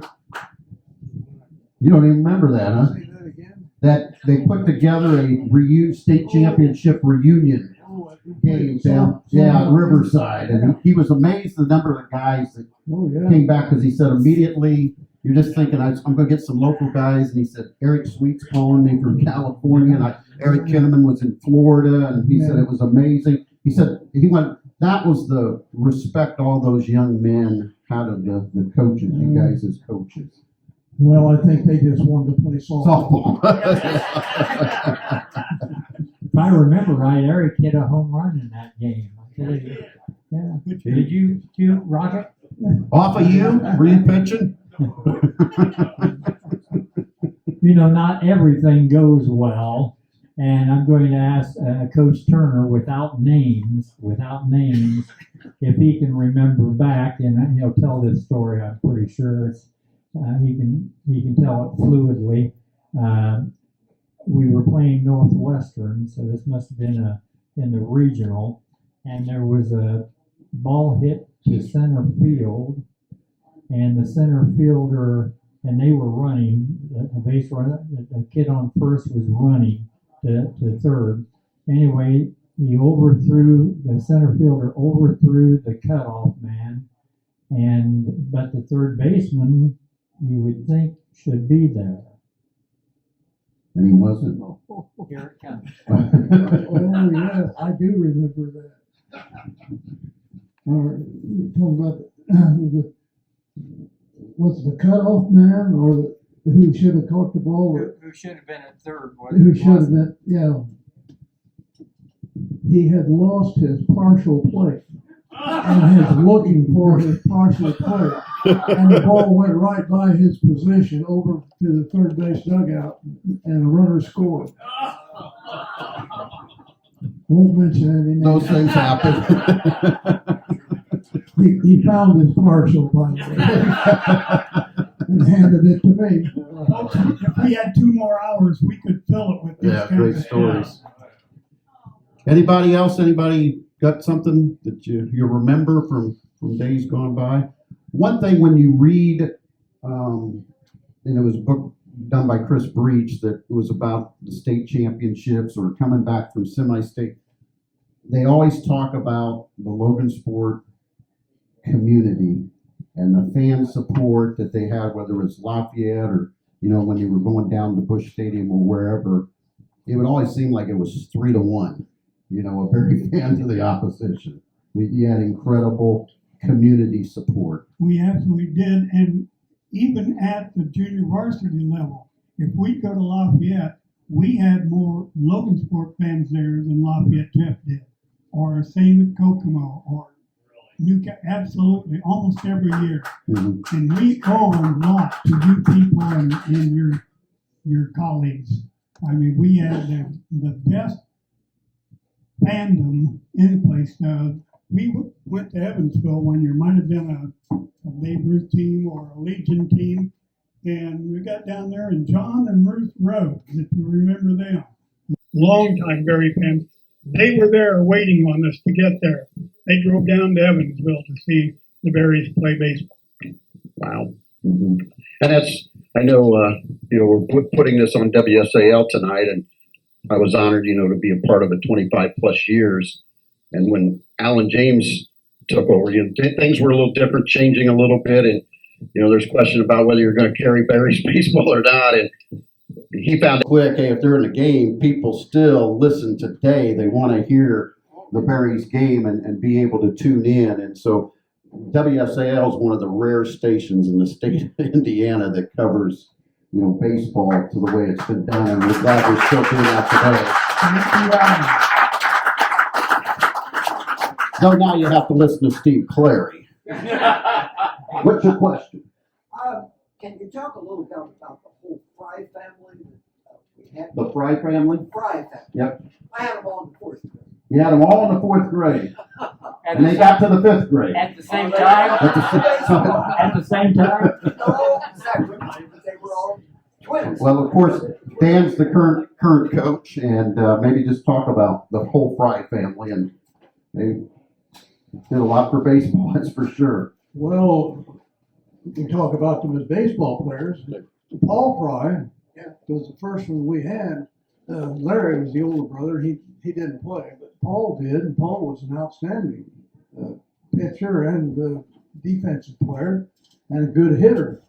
The thing I remember most about Paul, of course, Paul, as you may or may not know, is the principal of Peru High School right now. But before he went to college, the coach at Indiana State called me, and Paul had been down there to a clinic put on by Bob Warren, Indiana State coach. He said, Coach, he said, I want Paul Fry to come down here and pitch for us. And I said to Bob Warren, no, you don't.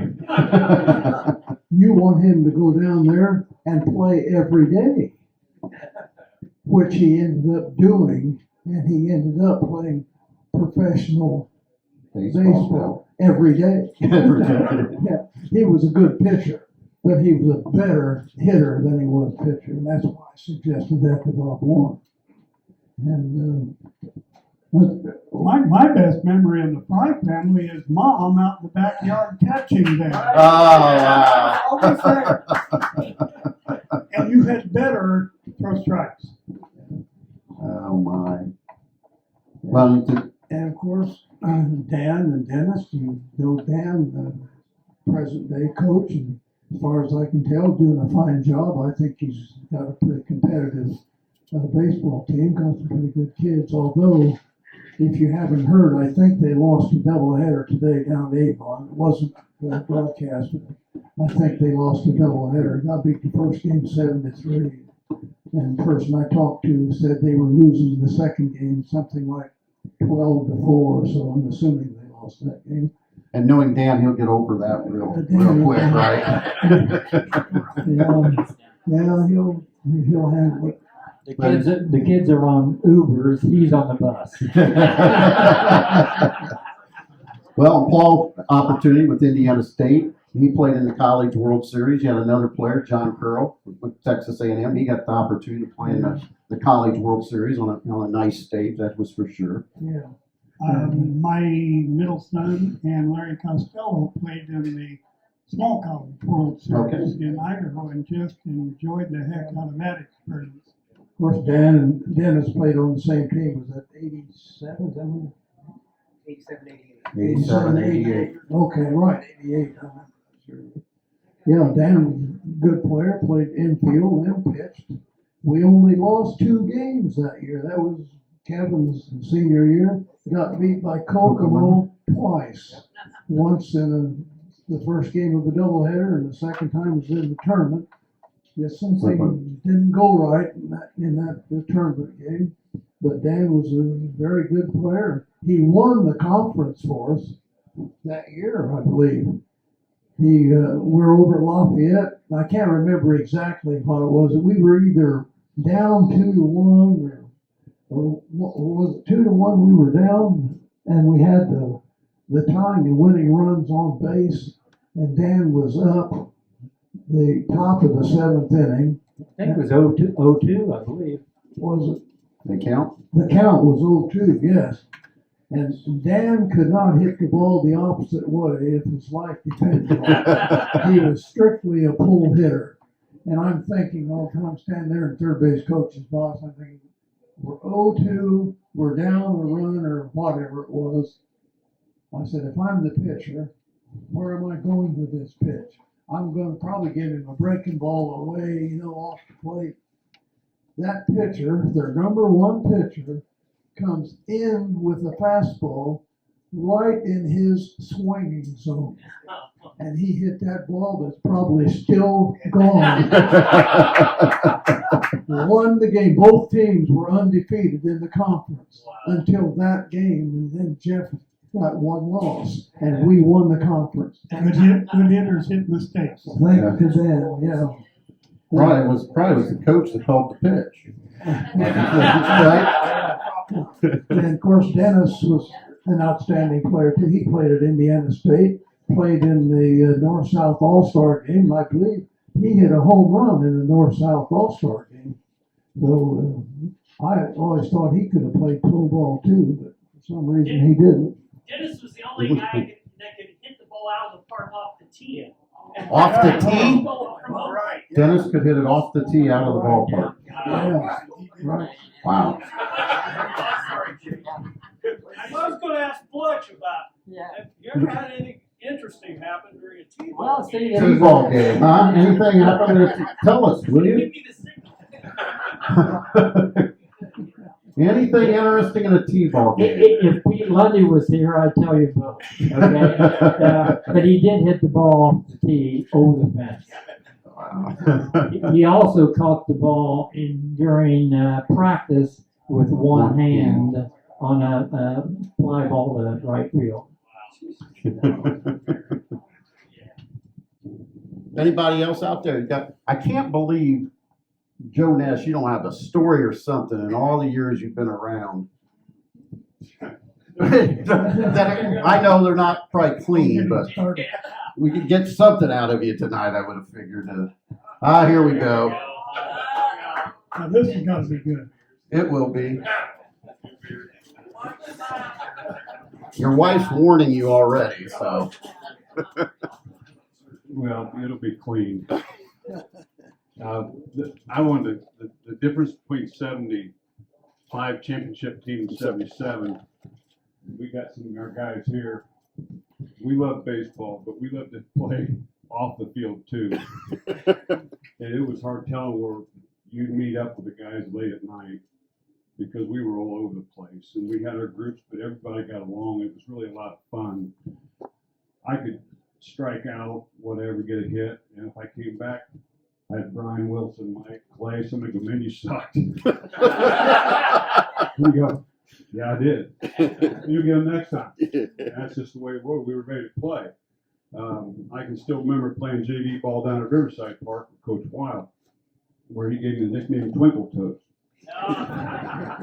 Crushed me, because I was faster than nothing, except bounce.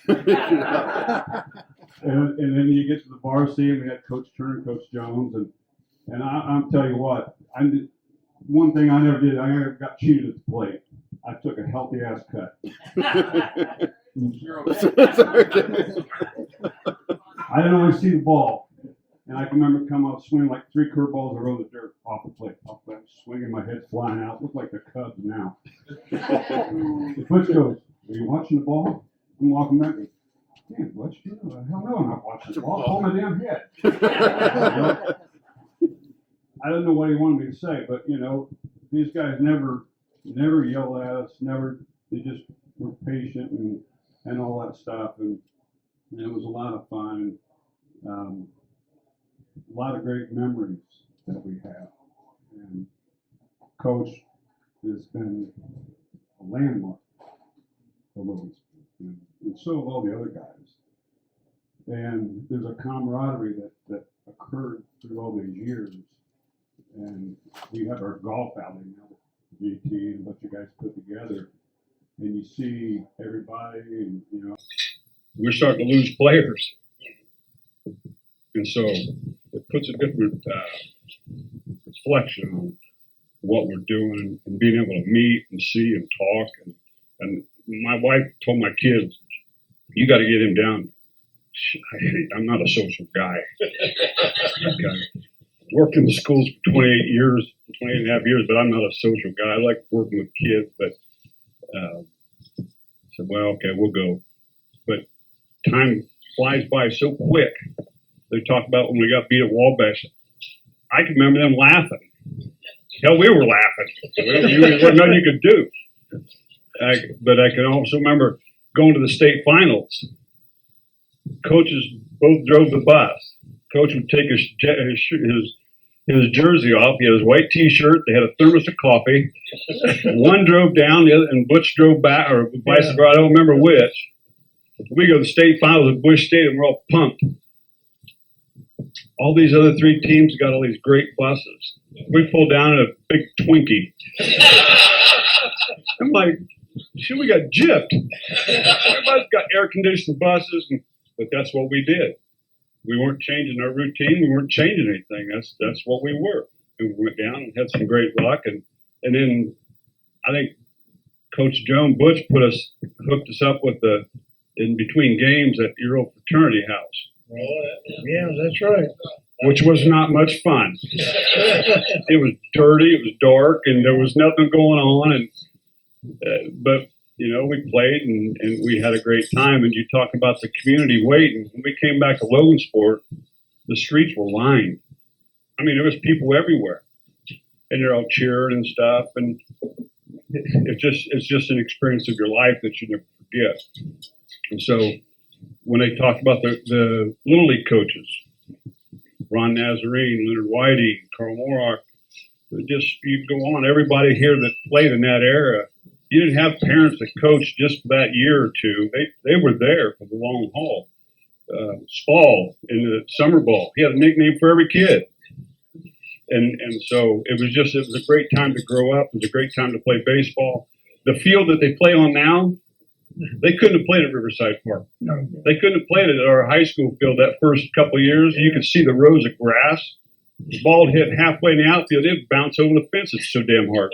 And Coach was right. He watered the infield down just so it was soft enough and nobody got killed. And so, you know, pulling the drag around by hand, doing this, that, and the other. Yeah. But we had a ball. I mean, I wouldn't trade any of it for anything. And the memories that all these guys created for us, irreplaceable.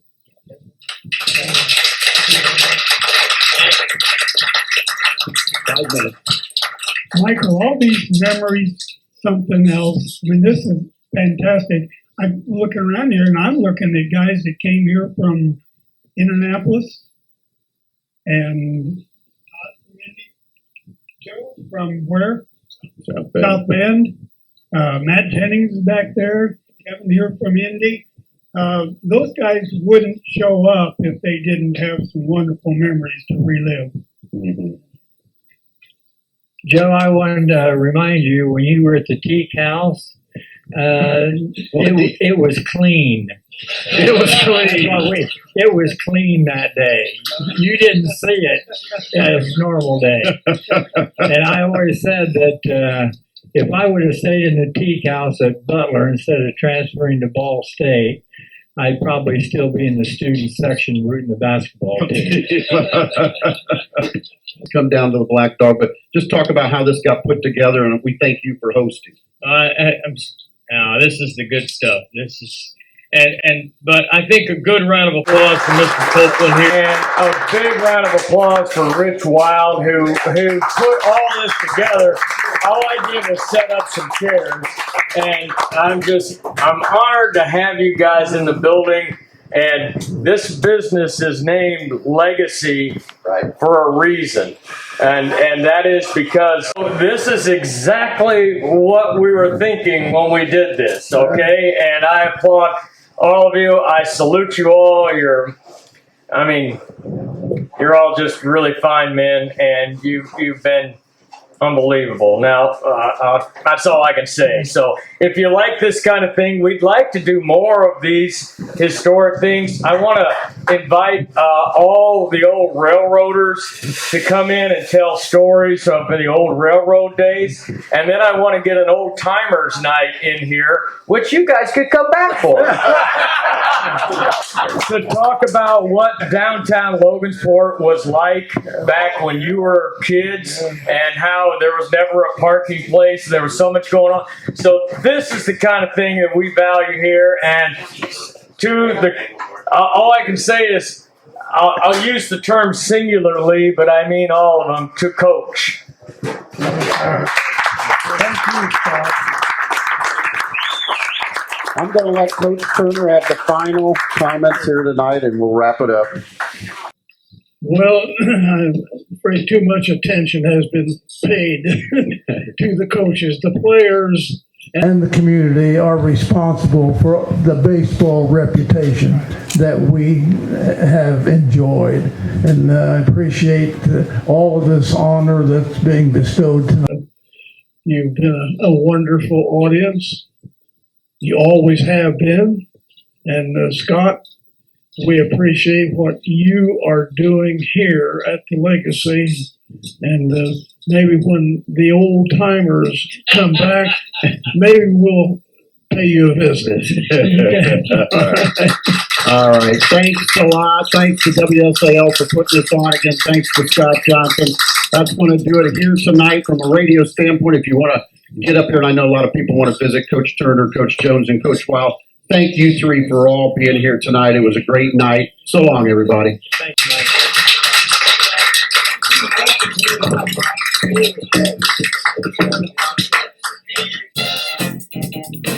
We hope that you have enjoyed An Evening with Jim Turner, live from the Black Dog Coffee Shop in downtown Logansport. Thank you for listening. Thank you to Mike Montgomery for hosting. And thanks to our baseball boosters, the Mike Anderson Auto Group, Security Federal Savings Bank, Tyson Fresh Meats, and Logansport Savings Bank. Let's go back to the music on AM 1230 and FM 94.9 WSAL Logansport.